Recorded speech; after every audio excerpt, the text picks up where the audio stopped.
सहनौ भुनक्तु सह वीर्यं करवावहै तेजस्विनावधीतमस्तु मा विद्विषावहै। ओम शांति शांति शांति। हरि ओम श्री गुरुभ्यो नमः। हरि ओम।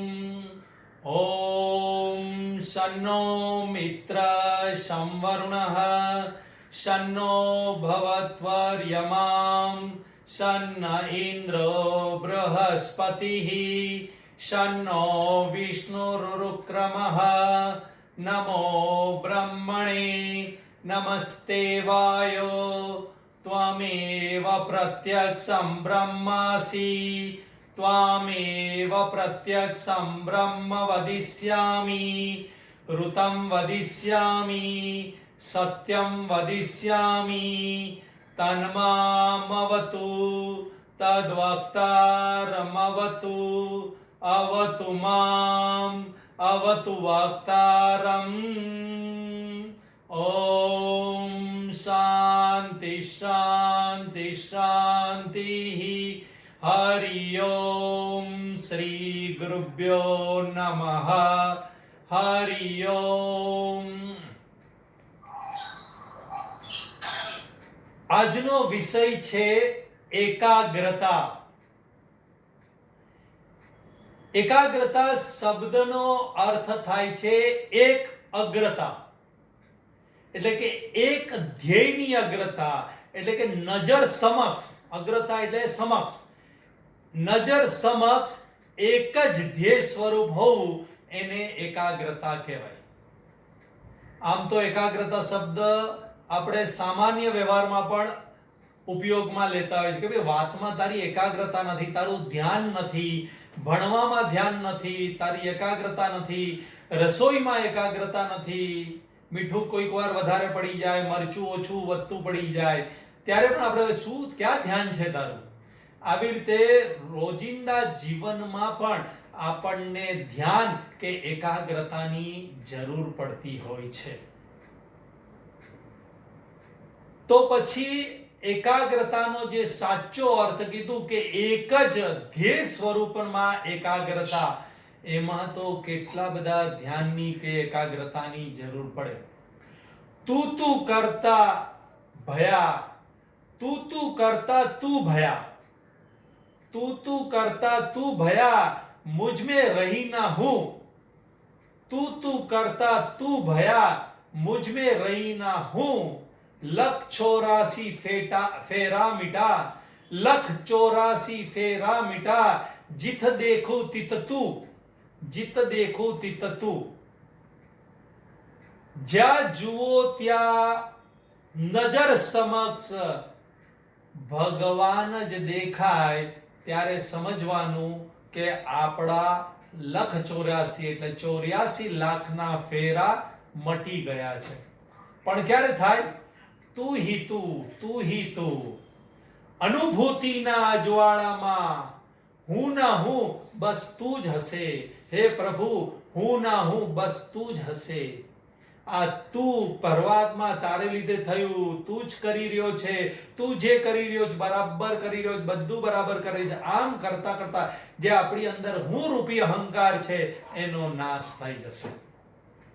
વાર્તા નંબર 1, સુખદેવજીની એકાગ્રતા। વેદવ્યાસજીના પુત્ર સુખદેવજી હતા। એમને જ્ઞાન પ્રાપ્તિ માટે વેદવ્યાસજીએ જનક રાજા પાસે મોકલ્યા। આમ તો સુખદેવજી 16 વર્ષ સુધી ગર્ભમાં રહ્યા હતા અને 16 વર્ષે ગર્ભમાંથી બહાર આવ્યા તો સીધા જ એ વનમાં ચાલ્યા ગયા। આ જગતની માયા, માતા પિતાની, સંસારની માયા ચીટકે નહીં એટલે વનમાં ચાલ્યા ગયા હતા। એટલે કે જન્મતાની સાથે જ જ્ઞાની હતા, પરંતુ જ્ઞાન પરંપરાની મહિમા દેખાડવા માટે લીલાના એક ભાગ રૂપે સુખદેવજીને જનક રાજા પાસે મોકલ્યા। આવી જ રીતે ભગવાન કૃષ્ણ પણ ભગવાન હતા, છતાંય ગુરુ પાસે ગયા હતા. શ્રી રામ પણ ભગવાન હતા, છતાંય ગુરુ પાસે ગયા હતા. આ લીલાના એક ભાગ રૂપે ગુરુ પરંપરાની મહત્તા સમજાવવા માટે ગુરુના શરણે રહી અને વેદાધ્યયન કે શાસ્ત્રનું અધ્યયન કરવા માટે ગયા હતા, જેથી આપણને બધાને પણ ગુરુના શરણે જઈ અને જ્ઞાન મેળવવાની પ્રેરણા થાય. તો સુખદેવજીને જનક રાજાના શરણે જ્ઞાન લેવા માટે મોકલ્યા. સુખદેવજીને થોડોક સમય રાહ જોવડાવી. રાહ જોવડાવવાનું કારણ એવું જ હતું કે એમને બ્રાહ્મણત્વનું અભિમાન હોય તો અહંકાર કે અભિમાન પણ નીકળી જાય કે હું બ્રાહ્મણ છું, શ્રેષ્ઠ છું, મારી તો લોકોએ આગતા સ્વાગતા કરવી જોઈએ. આ અહંકારની નિવૃત્તિની પહેલી પરીક્ષા જનક રાજાએ કરી અને પછી જનક રાજા મળ્યા. જનક રાજા કહે કેમ આવવાનું થયું, શું થયું? તો સુખદેવજી કે મને મારા પિતાએ મોકલ્યા છે આપની પાસે જ્ઞાન લેવા માટે. જનક રાજાએ પણ સુખદેવજીની પરીક્ષા કરવા માટે જે એમના ગુરુ યાજ્ઞવલ્કએ જનક રાજાની જે રીતે પરીક્ષા કરી હતી એવી જ રીતે જનક રાજાએ સુખદેવજીની પરીક્ષા કરી. સિપાહીઓને બધાને તૈયાર કરી રાખેલા. થોડી વારમાં સિપાહી આવ્યો અને કીધું કે ભાઈ જનકપુરીમાં આગ લાગી છે. એટલે સુખદેવજી બેચેન થઈ ગયા. જનક રાજા કહે કે ભાઈ બધા પોતપોતાનું કર્તવ્ય કરો અને પછી ભગવાનની ઈચ્છા.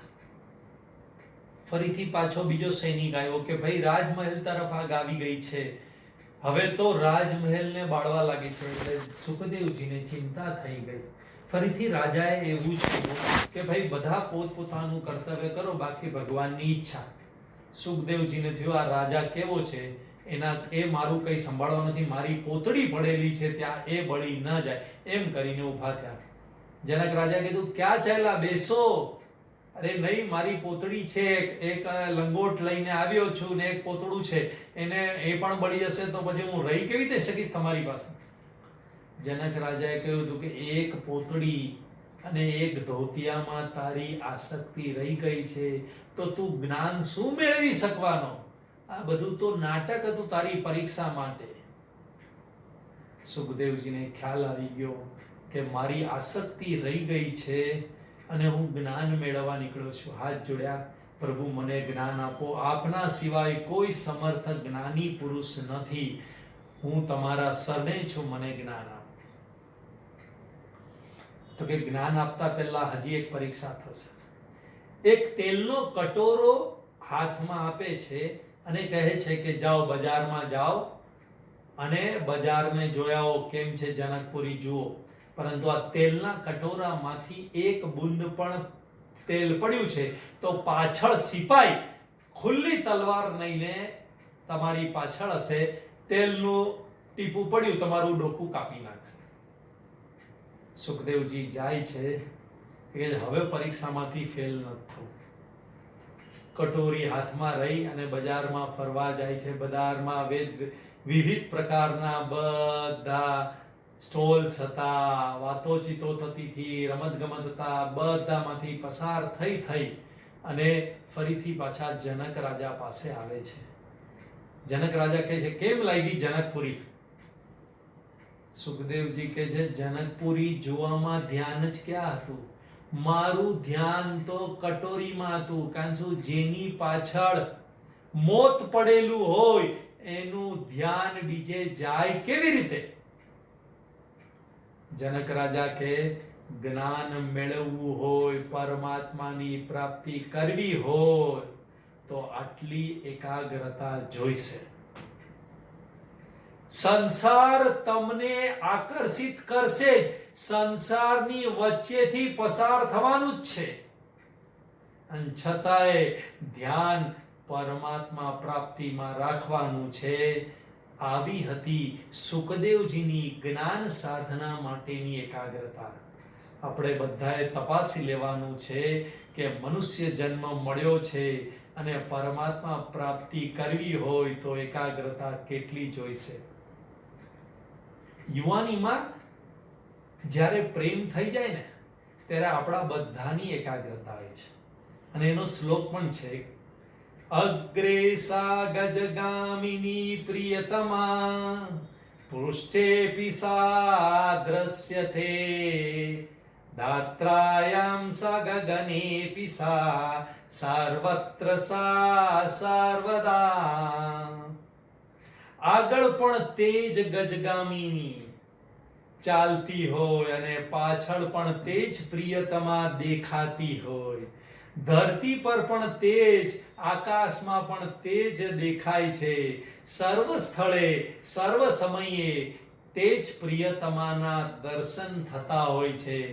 જ્યારે પ્રેમ થઈ જાય ત્યારે અહીં બેઠેલા દરેક ભાઈઓ અને બહેનોને આ અનુભવ તો યુવાનીમાં થયો જ હશે કે જ્યારે તમને કોઈની પણ સાથે પ્રેમ થઈ જાય, પછી એરેન્જ પ્રેમ હોય કે લવ મેરેજ હોય કે અરેન્જ મેરેજ, પ્રેમ તો થાય.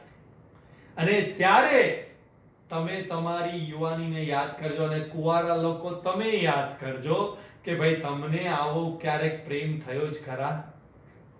તો જ્યારે આવો પ્રેમ થાય ને તમારી નજરમાં તમારી પ્રિયતમા જ હોય, આગળ પાછળ ઉપર નીચે, વિચારોમાં, ઇન્દ્રિયોની સામે, વાતો કરવામાં બધે પ્રિયતમા જ દેખાતા હોય, પ્રિયતમ કે પ્રિયતમા જ દેખાતી હોય, એવી એકાગ્રતા પરમાત્મા માટે થશે ત્યારે આપણને પરમાત્મા પ્રાપ્તિ થશે. તો બેડો પાર થઈ જશે. વાર્તા નંબર 2. પંચવટીમાં જટાયુ શ્રી રામ અને સીતાજીના દર્શન કરવા આવે છે. કઈ કામ હોય તો કેજો. જટાયુએ શ્રી રામના દર્શન કીધા, એ રામમાં મોહિત થઈ ગયા. એને હવે કઈ સૂચતું નથી. નજર સમક્ષ શ્રી રામ છે, વાણીમાં શ્રી રામનો જાપ છે, સર્વત્ર બધાને સ્તુતિ પણ શ્રી રામની કરે છે. સંપાતિ કરીને એનો ભાઈ પણ એની પાસે આવે છે, એને પણ રામના વખાણ કરે છે. આમ રામ રામનું એના મનની અંદર જાપ ચાલતો હોય છે. નજર સમક્ષ રામ હોય છે. એક વખત જ્યારે રાવણ સીતાજીને ઉપાડી જતો હતો ત્યારે જટાયુને થયું કે મારે તો રામ સિવાય કોઈ નહીં, માટે અત્યારે રામનું કાર્ય કરવાનું છે. એને પોતાને ખબર હતી કે હું પક્ષી છું, હું રાવણની સામે ટકી શકવાનો નથી, છતાંય રામનું કાર્ય કરવા માટે મૃત્યુને પણ ભેટવા માટે ગયો અને રાવણ સાથે છેલ્લા શ્વાસ સુધી એણે લડાઈ કરી હતી સીતાજીને બચાવવા માટે. અને પછી પાંખ તૂટી ગઈ એટલે ઘાયલ થઈને ત્યાં પડ્યો. શ્રી રામ અને લક્ષ્મણ શોધવા માટે આવે છે સીતાજીને, ત્યારે જટાયુને જુએ છે. શ્રી રામ જટાયુને પોતાના ખોળામાં લે છે. જટાયુ પોતાને ખૂબ સદભાગી સમજે છે, આનંદની લહેર હોય છે. શ્રી રામને કહે છે, હું પ્રાણ ટકાવીને બેઠો છું આપના દર્શન માટે. શ્રી રામને સમાચાર આપે છે કે સીતાજીને દક્ષિણ દિશા તરફ શ્રી રાવણ લઈને ગયો છે. મેં ખૂબ કોશિશ કરી રાવણ સામે યુદ્ધે ચડવાની, સીતાને બચાવવાની, પરંતુ હું બચાવી નહીં શક્યો. હું શ્રી રામનું કાર્ય કરી નહીં શક્યો. શ્રી રામ કહે છે, હું તારી શ્રી રામ ભક્તિથી ખુશ છું, તું વરદાન માંગ. જટાયુની એકાગ્રતા જુઓ, રામમાં લીન થઈ જાય છે. મૃત્યુ સમયે પણ રામ જ રામ દેખાતા હોય છે. મૃત્યુ સમયે પણ એની એકાગ્રતા જુઓ. શ્રી રામને કહે છે કે હે ભગવાન, આપની પાસે હવે મને આપવા માટે છે શું? બાજુમાં લક્ષ્મણ ઉભો છે, એને જરા ક્રોધ આવી જાય છે કે આ જટાયુ જાનવરનો જાનવર રહ્યો. એને ખબર નથી કે શ્રી રામ કોણ છે. ભલે વનમાં છે, પરંતુ ભગવાન વનમાં હોય, રાજમહેલમાં હોય કે વૈકુંઠમાં હોય, ભગવાન ભગવાન જ હોય છે. અરે આ ભગવાને સૃષ્ટિનું સર્જન, પાલન અને સંહાર કરી રહ્યા છે. આ જાનવરને ખબર નથી. જટાયુ, તને ખબર છે શ્રી રામ કોણ છે? અને તું કહે છે કે શ્રી રામ પાસે મને આપવા કંઈ નથી, તો આવું કેવી રીતે શકે છે? લક્ષ્મણે જ્યારે ક્રોધમાં વાત કરી ત્યારે જટાયુએ કહ્યું, હે લક્ષ્મણ, જ્યારે રાજાને ત્યાં પુત્રનો જન્મ થાય, રાજા પુત્રને ખોળામાં લઈ અને ગરીબોને દાન આપતો હોય, ભોજન કરાવતો હોય, ત્યારે આ રાજાની બધી સંપત્તિ કોની? તો લક્ષ્મણ સહજતાથી કહે છે, ખોળામાં બેઠેલો એના પુત્રની. જટાયુ કહે છે, હે લક્ષ્મણ, તું જોતો ખરા અત્યારે હું ક્યાં છું? તો કે શ્રી રામના ખોળામાં. હું મારા પરમપિતાના ખોળામાં છું, અને જ્યારે હું પિતાના ખોળામાં હોઉં તો પિતાની બધી સંપત્તિ મારી જ છે. હવે પિતા પાસે નવું મને આપવા માટે રહ્યું શું છે? ભગવાન શ્રી રામ જટાયુની આવી શ્રી રામ ભક્તિ જોઈ અને રામ અને લક્ષ્મણ અવાચક થઈ ગયા કે જીવન પર્યંત એની એકાગ્રતા તો જોઈ, પરંતુ મૃત્યુ વખતે પણ એની ભક્તિની એકાગ્રતા જોઈ કે એને અંદરથી ભાવ કરી લીધો કે ભગવાનનો હું થઈ ગયો છું. જે ભગવાનનો થઈ જાય છે, ભગવાનની બધી જ સંપત્તિ એની થઈ જાય છે. ભગવાન પાસે કઈ સંપત્તિ છે? સચ્ચિદાનંદ સ્વરૂપ સંપત્તિ ભગવાન પાસે છે. આપણે બધા પણ ભગવાનના થઈ જશું તો આપણી પાસે પણ સચ્ચિદાનંદ સ્વરૂપ ભગવાનની સંપત્તિ થઈ જશે. અસ્થિ ભાતિ પ્રિય રૂપ સંપત્તિ થઈ જશે. આ જગત આખું પાંચનું બનેલું છે. અસ્થિ ભાતિ પ્રિય નામ અને રૂપ, આ પાંચનું બનેલું છે. આખા જગતની કોઈ પણ વસ્તુ લો, આ પાંચની જ બનેલી છે. એમાં નામ અને રૂપ તો મિથ્યા છે, નામ માત્ર છે, ક્ષણિક છે, અનિત્ય છે. કાયમ રહેવા વાળું તો અસ્થિ ભાતિ પ્રિય એટલે જ સચ્ચિદાનંદ છે, અને એ જ મુખ્ય બ્રહ્મ તત્વ કો પરમાત્માની સંપત્તિ છે. ભક્તિ થતા, ભક્તિ પ્રાપ્ત થતા, ભગવાનના ખોળે બેસી જતા આ સંપત્તિ આપણને પ્રાપ્ત થઈ જાય છે. આના સિવાય બીજી સંપત્તિ ભગવાન પાસે રહે છે જ ક્યાં? કેટલો ઊંચો ઉપદેશ જટાયુ આપણને આપી ગયો, અને આમાં આપણે એકાગ્ર થઈ જશું સચ્ચિદાનંદમાં, આપણે પણ પરમાત્માની પૂર્ણ સંપત્તિ આપણે પ્રાપ્ત કરી લેશું. સૂર્યના કિરણો વેર વિખેર હોય તો તે કાગળને બાળી શકતા નથી, પરંતુ બિલોડી કાચમાં કેન્દ્રિત કરવામાં આવે અને જે અગ્નિ ઉત્પન્ન થાય છે એ કાગળને બાળી નાખે છે. આમ આપણી બધી શક્તિઓ સંસારમાં વેર વિખેર હશે તો પરમાત્મા પ્રાપ્તિ રૂપી જ્ઞાનાગ્નિ પ્રગટ નહીં થાય કે જે આપણા સંસારને બાળી નાખશે.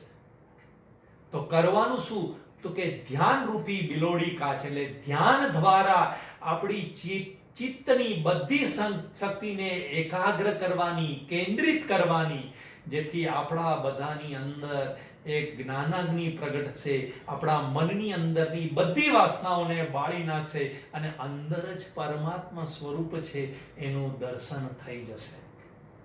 વાર્તા નંબર 3. સંતોબા કરી અને શ્રેષ્ઠ સંત મહારાષ્ટ્રમાં થઈ ગયા. એમણે સંત તુકારામના દર્શન થઈ ગયા. સંત તુકારામને શરણે રહી અને એમણે રોજ સત્સંગ કર્યો, અને એમને જ્ઞાન પ્રાપ્ત થઈ ગયું, અને એને વૈરાગ્ય પ્રાપ્ત થઈ ગયો. એણે સત્સંગ દ્વારા એની ધનની તૃષ્ણાઓ બધી છૂટી ગઈ, અહંકાર અને માયાના બંધનમાંથી મુક્ત થઈ ગયા. 4 વસ્તુ એમણે સત્સંગમાંથી મેળવી. પહેલું, ધનમાં સુખ નથી. બીજું, ભોગમાં તૃપ્તિ નથી, ભોગને છોડવામાં જ શાંતિ છે.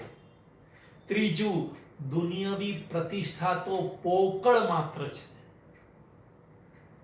એ મારો ધ્યેય નથી. અને ચોથું, સુખ તો ત્યાગમાં જ છે. આ વાત એના હૃદયમાં એટલી ઘર કરી ગઈ કે એને જોયું કે સંસારના બંધનમાંથી છૂટવું હશે તો સંસારની મોહમાયાનો, સંસારનો, ઘરનો ત્યાગ કરવો પડશે. પત્ની હતી ઘરમાં, એણે પત્નીનો ત્યાગ કરી અને ભીમા નદીના પ્રવાહમાં એણે પડતું મૂક્યું. એ સામે કાંઠે વયા ગયા, પહાડ પર ચાલ્યા ગયા અને ત્યાં પ્રભુ સ્મરણ રૂપી પરમ આનંદની ખોજમાં રહેવા લાગ્યા. પત્ની દુખી થઈ ગઈ, બહુ ચિંતાતુર થઈ ગઈ. મારા દુખી એટલા માટે થી, પોતાના માટે નહીં, મારા પતિનું થશે શું, મારા પતિને ખાવાનું મળશે કે નહીં, એની તબિયતનું શું ધ્યાન રાખશે, એની સેવા કોણ કરશે, વગેરે વગેરે વગેરે. ગામવાળાને થયું કે આ શાંતોબાની પત્ની ગાંડી થઈ હશે, રોજ લવારો કરે છે, રોજ એનું મન ભટકે છે. આપણે બધાએ મળી, ગામવાળામાંથી કોઈને ખબર પડી કે શાંતોબા નદી, ભીમા નદીને સામે પાર પહાડ પર સાધના કરી રહ્યો છે. એટલે ગામવાળાએ નક્કી કર્યું કે એની પત્નીને આપણે ભીમા નદીને પાર પહાડ પાસે, ત્યાં શાંતોબા પાસે મૂકી આવે, એટલે એને પણ શાંતિ થઈ જાય અને શાંતોબાનું પણ ભલું થાય. ગામવાળાએ શાંતોબાની પત્નીને ત્યાં પહાડ પર મૂકી. શાંતોબાની પત્નીએ શાંતોબાના દર્શન કર્યા. જેવા પતિના દર્શન, ત્યાં મનની બધી ચંચળતા શમી ગઈ. પતિએ કહ્યું કે ભાઈ, મેં તો સંસારનો ત્યાગ કર્યો છે પરમાત્મા પ્રાપ્તિ માટે. પત્ની કે મારા માટે તો તમે જ પરમાત્મા છો, પણ તું અહીંયા આવી કેમ? તો કે જ્યાં કાયા ત્યાં છાયા. મારી કાયા તો તમે જ છો અને હું તમારી છાયા છું, માટે જ્યાં કાયા ત્યાં છાયા. પતિને થયું કે આ મારો પીછો નહીં છોડે, મારે એની આસક્તિ નથી કરવાની, હું મારા નામ સ્મરણમાં લીન રહીશ. શાંતોબાની પત્ની એની સેવા કરવા લાગી.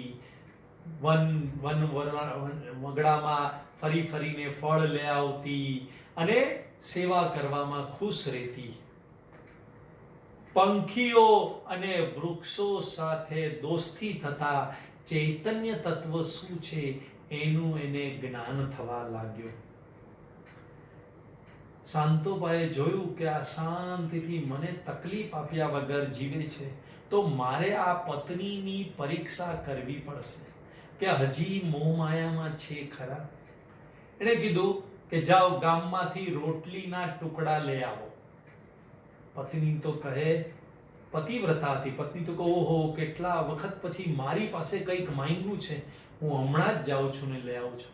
ભીમા નદીને પહેલે પાર ગઈ, ગામમાં ગઈ અને ગામવાળાઓ એના ચહેરાનું તેજ જોઈ, એના ચહેરાની પ્રસન્નતા જોઈ અને અવાચક બની ગયા કે આ પહાડ પર રહે છે, કોઈ સંસાર સુખ નથી, ઓલો તો ભગત જેવો બની ગયો છે અને છતાંય પત્ની આટલી આનંદિત છે.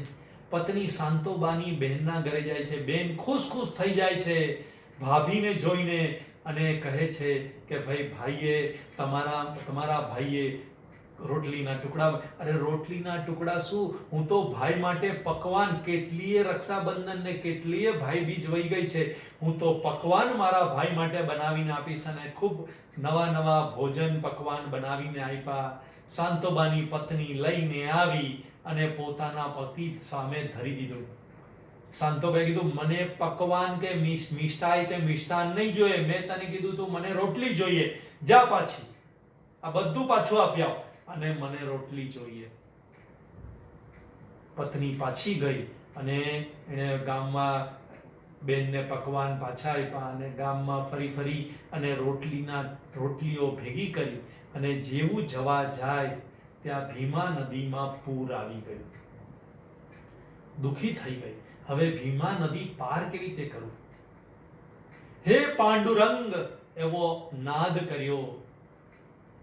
ભગવાન જગન્નાથ નાવિકનું રૂપ લઈને આવ્યા અને કીધું હે બેન, હવે હમણાં ભીમા નદીમાં પૂર છે, તમે નહીં જઈ શકો, હું મારી નાવ પણ નહીં ચલાવી શકીશ, તો કે નહીં, મારા પતિ ભૂખ્યા છે, મારે ગમે તેમ કરીને આ રોટલીના ટુકડા મારે એમને મોકલવાના છે, મારે ગમે તેમ નદી પાર કરવી પડશે, મારે છલાંગ મારીને નદીમાં જવું પડશે જો તું મને નહીં લઈ જાય તો. નાવિકે કીધું, ઉભા રહો, આ નદીમાં તમે જશો તો તણાઈ જશો. એક કામ કરો, મારા ખભા પર બેસી જાઓ, હું તરતો તરતો તમને લઈ જઈશ. શાંતોબાની પત્નીને પતિ સિવાય કોઈ દેખાતું નહોતું. એક જ એકાગ્રતા હતી, એના ધ્યાનમાં એક જ હતો અને એ હતો પતિ. ખભા પર બેસાડી અને સામે પાર મૂકે છે, શાંતોબાને રોટલી આપે છે. શાંતોબા નવાઈ પામે છે. કેટલો ધોધમાર વરસાદ, અને પહાડ પરથી એને જોયું તો કે ભીમા નદીમાં ઘોડાપૂર હતું. તું આવી જ કેવી રીતે? તેને કીધું કે ભાઈ એક નાવિક મને એના ખભા પર બેસાડીને. અરે નાવિક શું, કોઈ પણ વ્યક્તિ આ નદી પાર કરી ન શકે. વ્યક્તિની તાકાત નથી આ ઘોડાપૂરમાં નદીને પાર કરવી. જરૂર એને જોયું કોઈ દેખાતું નથી, આ નદીના આ પાર પણ કોઈ નથી દેખાતું, નદીને પેલે પાર પણ કોઈ નથી દેખાતું. મેં કીધું જરૂર તે કર્યું શું હતું? તો કે મેં પાંડુરંગ બૂમ મારી. શાંતોબાને ખબર પડી ગઈ કે આ પાંડુરંગ સિવાય કોઈ આવ્યું નથી. પાંડુરંગ જ મારી પત્નીને એ લેવા, મારી પત્નીની પતિ પ્રત્યેની સેવાને લીધે પાંડુરંગે એને દર્શન દીધા. મને આટલી સાધના પછી પણ ભગવાને દર્શન નહીં દીધા. મારે ભોજન નથી કરવા. એ ભોજન કરીને બેટારા ગાંડી, તને પાંડુરંગ અહીંયા લઈ આવ્યા, તને પાંડુરંગના દર્શન થયા. ભૂખ્યા રહ્યા, રાત પડી ગઈ, ભગવાને એને દર્શન દીધા અને આમ પતિ પત્નીનું કલ્યાણ થઈ ગયું. પત્નીની પતિ પ્રત્યેની સેવા ભાવના રૂપી એકાગ્રતા એને એક જ દેખાયો, મારો પતિ, બીજું કોઈ નહીં, પતિ જ પરમેશ્વર. આ રીતે દેખાવાની જે એકાગ્રતા જોઈ, આપણે બધા પણ એક ધ્યેય હોય એમાં પણ જો એકાગ્ર થઈ જશું તો આપણું કલ્યાણ થઈ જશે. કૂવામાંથી પાણી કાઢવા દોરડું અને ડોલ ઊંડે સુધી નાખવા પડે, પરંતુ છેવટે દોરડાનું નાકું અંતિમ ભાગ હોય એ જ્યારે બાકી રહી ગયો હોય તો એને બરાબર પકડી રાખવું પડે. જો એ પણ છટકી ગયો તો દોરડુએ જાય અને ડોલે જાય અને પાણીએ ન મળે. મનુષ્ય જન્મ આ નાકા જેવું છે. આપણે કેટલાય જન્મોથી આ પરમાત્મા રૂપી પાણીને મેળવવાની કોશિશ કરીએ છીએ. આ સંસાર રૂપી કૂવામાં પડેલા છે, જન્મો પર જન્મો લઈએ છીએ અને દોરડું છૂટી જાય છે. આ વખતે મનુષ્ય જન્મનું દોરડું છૂટી ન જાય એ બરાબર ધ્યાન રાખજો. ફરી સંસાર રૂપી કૂવામાં પડવું ન પડે. વાર્તા નંબર 4 વિષ્ણુ પુરાણની આ વાર્તા છે. સૌભરી ઋષિ કરીને મહાન ઋષિ થઈ ગયા, બહુ સિદ્ધ ઋષિ હતા. એ સૌભરી ઋષિ પાણીની અંદર તપશ્ચર્યા કરવા, પરમાત્માની પ્રાપ્તિ માટે પાણીની અંદર તપશ્ચર્યા કરવા માટે ગયા. 12 વર્ષ સુધી એક ધ્યેય, એક ધ્યાનથી, એક એકાગ્રતાથી પરમાત્મા પ્રાપ્તિની લગ્ની તપશ્ચર્યા કરવા લાગ્યા હતા. 12મે વર્ષે એમનું ધ્યાન પાણીની અંદર માછલીઓ ક્રીડા કરી રહી હતી. જરાક ધ્યાન ભંગ થયું, ધ્યાનમાંથી જરાક એકાગ્રતા તૂટી અને એમનું ધ્યાન પાણીની અંદર માછલીઓની પ્રેમ ક્રીડા જોવામાં ગયું. એને પણ મન થયું, કરે મેં તો આખી જિંદગી એમનેમ જ કાઢી, આ જો કેટલા સુખેથી જીવે છે બધી માછલીઓ, પ્રેમ ક્રીડા કરે છે, મેં કોઈ દિવસ પ્રેમનો સ્વાદ ચાખ્યો નથી, મારે પણ લગ્ન કરવા જોઈએ. પાણીમાંથી બહાર નીકળ્યા, માંધાતા રાજા પાસે ગયા. હે માંધાતા રાજા, મને લગ્ન કરવાની ઈચ્છા છે, તારી પાસે 50 કન્યા છે, તું એક કન્યા મને આપ, હું એની સાથે લગ્ન કરીશ. સૌભરી ઋષિનો વેશ, દાઢી ને મૂછ ને વૃદ્ધત્વનો વેશ જોઈ અને માંધાતા ઋષિને થયું કે આ બુઢાપામાં લગ્ન કરવા નીકળો ને મારી બધી કન્યાઓ તો રૂપનો અંબાર છે, પરંતુ આ સૌભરી ઋષિને ના પાડીશ તો શ્રાપ આપશે. એટલે એને બહાનું બનાવ્યું કે ભાઈ અમારે ત્યાં એવો નિયમ છે કે કન્યા પસંદ કરે એની સાથે જ અમારે પરણાવવાનું. એને ખબર હતી કે આ વૃદ્ધને કોણ પસંદ કરશે. સૌભરી ઋષિ કહે કે આ રાજા મને ફૂટાડવાની કોશિશ કરે છે, કઈ વાંધો નહીં, ભલે તું મને કન્યા પાસે લઈ જા, જે કન્યા મને પસંદ કરશે એની સાથે હું લગ્ન કરીશ, ને નહીં પસંદ કરે તો નહીં કરીશ. નોકરો કન્યા પાસે લઈ જાય છે. એ દરમિયાન સૌભરી ઋષિ એનું રૂપ પરિવર્તન કરી નાખે છે. ગાંધર્વને પણ ટક્કર મારે એવું સુંદર રૂપ, સુંદર રાજકુમારનું રૂપ એ ગ્રહણ કરે છે. કન્યાઓ અંદર લડાઈ કરવા લાગે છે કે મારે આની સાથે લગ્ન કરવા જ, મારે આની સાથે લગ્ન કરવા છે. માંધાતા રાજાને આ સમાચાર મળ્યા કે આવું થયું કેવી રીતે.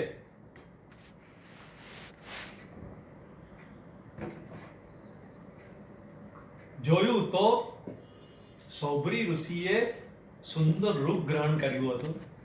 માંધાતાથી કઈ કહેવાયું નહીં. 50 કન્યાના સૌભરી ઋષિ સાથે લગ્ન કર્યા. સૌભરી ઋષિ 50 કન્યાને આશ્રમ પાસે લઈ આવ્યા. વિશ્વકર્માને આદેશ કર્યો, જો તમે કેટલી બધી સિદ્ધિઓ પ્રાપ્ત હતી અને છતાં એક એકાગ્રતા તૂટી, એક ધ્યાન ભંગ થયું, અને શું થાય છે જુઓ. વિશ્વકર્માને કીધું 50 મહેલ બનાવી આપ. વિશ્વકર્માએ 50 મહેલ બનાવી આપ્યા. સ્વર્ગને પણ ટક્કર મારે એવા 50 કન્યાઓ રહેવા લાગી. અમુક વર્ષો પછી માંધાતા રાજાને થયું કે ચલો હું મારી દીકરીનો સંસાર તો જોઈ આવું. એમણે જોયું આશ્રમની જગ્યાએ મહેલો છે. એક દીકરી પાસે ગયા. એને પૂછ્યું, બેટા સુખી તો છે ને? તો કે બહુ સુખી છું, પરંતુ તકલીફ એક છે કે આ સૌભરી ઋષિ મારી પાસે જ રહેતા હોય છે અને મને એવું લાગે છે કે બીજી બધી બહેનોને મારે લીધે અન્યાય થતો હશે. પિતા બીજી કન્યા પાસે જાય છે. બીજી કન્યા પણ આવું જ બોલે છે કે ભાઈ હું તો બહુ આનંદિત છું, સૌભરી ઋષિ મારી પાસે જ રહે છે, બીજી બધી કન્યાને અન્યાય થતો હશે એવું મને લાગે છે. 50 કન્યાને મળ્યા માંધાતા રાજા, તો એને નવાઈ લાગી. રહસ્ય પૂછ્યું સૌભરી ઋષિને, તો કે 50 રૂપ લઈને 50 કન્યાઓ સાથે હું આનંદ મેળવી શકું છું. સિદ્ધિઓ જો એક પછી એક, આ સૌભરી ઋષિની સિદ્ધિઓ જુઓ. વર્ષો વીતી ગયા. માંધાતા રાજા તો ખુશ થઈને ચાલ્યા ગયા. વર્ષો વીતી ગયા. પુત્રો થયા, 150 પુત્રો થયા, પુત્રોનો પણ લગ્ન થયા, પરંતુ સૌભરી ઋષિને સંસારમાંથી વૈરાગ્ય પ્રાપ્ત ન થયું. એક વખત બેઠા હતા, ત્યાં એને એની નદીની અંદર રહેલી સાધના યાદ આવી.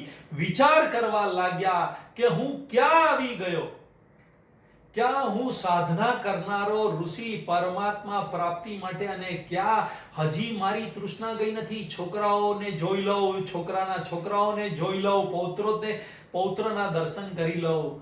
એને વૈરાગ્ય પ્રાપ્ત થયો. જેવું પાછું પોતાનું ધ્યાન, ચિત્તને એકાગ્ર કર્યું, ચિત્તનું જે અનુસંધાન કર્યું, ફરીથી પોતાની સાધનામાં એકાગ્ર થઈ ગયો. એણે એની પત્નીઓને કીધું કે મારે વનમાં જવું છે. પત્ની કહે, 50 પત્નીઓ કહે, અમે તમારાથી ખૂબ આનંદિત છીએ, અમારે પણ તમારી સાથે વૈરાગ્ય લેવો છે. સૌભરી ઋષિની સાથે 50 કન્યા વનમાં જઈ અને વિષ્ણુની ભક્તિમાં લીન રહ્યા અને અંતે પરમાત્માને પામ્યા. એકાગ્રતા સૌભરી ઋષિની જેમ તૂટે નહીં એનું ધ્યાન રાખજો. દરેક યુવાન બાળકોએ એકાગ્રતામાં અર્જુન જેવા થવાનું છે. ગુરુકુળમાં પક્ષીની આંખ વીંધવામાં પણ અર્જુનની એકાગ્રતા શ્રેષ્ઠ હતી, અને દ્રૌપદીના સ્વયંવરમાં પણ ત્રાજવાની ઉપર ઊભા રહી પ્રતિબિંબને જોઈ અને ઉપર માછલી જે ફરતી રહેતી હતી એની આંખને વિંધવા રૂપી એકાગ્રતા વગર આવી શકે નહીં. આવી આંખને વિંધી શકનાર અર્જુન હતો.